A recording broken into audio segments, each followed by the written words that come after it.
சாய் பக்தர்களுக்கு என் அன்பு வணக்கங்கள். ஓம் சாய்ராம். என் அன்பு குழந்தையே, உன் சாயப்பா இப்பொழுது சொல்ல வந்த செய்தியை நீ கேட்டே தீர வேண்டும்.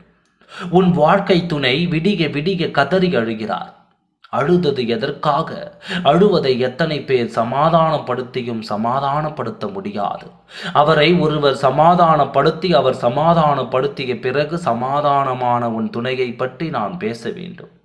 உன்னிடத்தின் யாரின் குரலுக்கு அவர் மதிப்பு கொடுத்து அமைதியானார் தெரியுமா? யார் வாக்கு கொடுத்த பிறகு அவர் அமைதியானார் தெரியுமா? அமைதியான பிறகு அவர் எடுத்த முடிவு என்ன தெரியுமா? தெரிந்து கொள்ள வேண்டும் என்ற அவசியத்தோடு வந்திருக்கின்றேன். என்னை தள்ளிவிட்டு போகாமல் முழுமையாக கேட்டு தெரிந்து கொள் குழந்தையே. வாழ்வை இழந்து விட்டோம். என் வாழ்க்கை துணையை எப்போது நான் என் கண்களால் பார்ப்பேன் என்று தவித்துக் கொண்டிருக்கும் உன் மனதில் என் வாழ்க்கை துணைக்கு என் மீது அக்கறை இல்லை, என்னை பார்க்க வேண்டும் என்ற எண்ணம் கூட என் வாழ்க்கை துணைக்கு இல்லை, சிறிதளவு கூட அன்பில்லாமல் போய்விட்டதே, இனி என் வாழ்க்கை துணை என்னோடு வாழுமா என்ற கேள்விகள் அடுக்கிக் கொண்டே செல்கிறாய். உன் மனதில் இப்பொழுது நான் கூறுவது சத்திய வாக்கு என்று உன்னிடம் சத்தியம் செய்து கொடுக்கின்றேன். உன் வாழ்க்கை துணை அடம் பிடித்து விடிய விடிய அழுத காரணம் உன்னோடு உடனடியாக ஒன்று சேர வேண்டும் என்ற எண்ணத்தோடு அழுது புலம்பினார். அவர்கள் குடும்பத்தில் இருப்பவர்களையும் அவர் யாரையும் நம்பாமல் தான் இருக்கிறார். எல்லோரும் சேர்ந்து என் வாழ்க்கையை இழக்கச் செய்து விட்டீர்கள். இனிமேல் நான் யாரையும் நம்ப மாட்டேன். எனக்கு யாரும் ஆறுதல் கூற வேண்டாம். எங்கிருந்து சென்று விடுங்கள் என்று அவர்களையும் உதாசனப்படுத்தினார்கள்.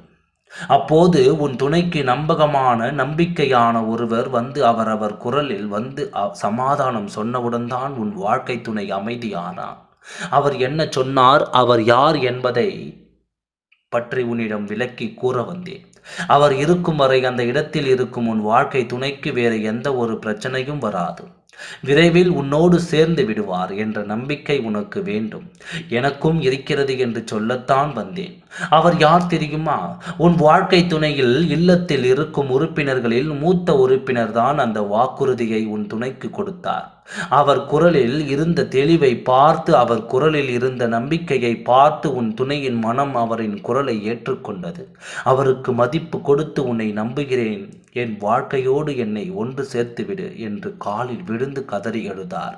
எத்தனையோ நாட்களை வீணடித்து விட்டேன், இன்னும் என் வாழ்க்கையை வீணடித்து யாரும் பார்க்காதீர்கள், என்னை வாழ விடுங்கள் என்று கதறினார் உன் துணை.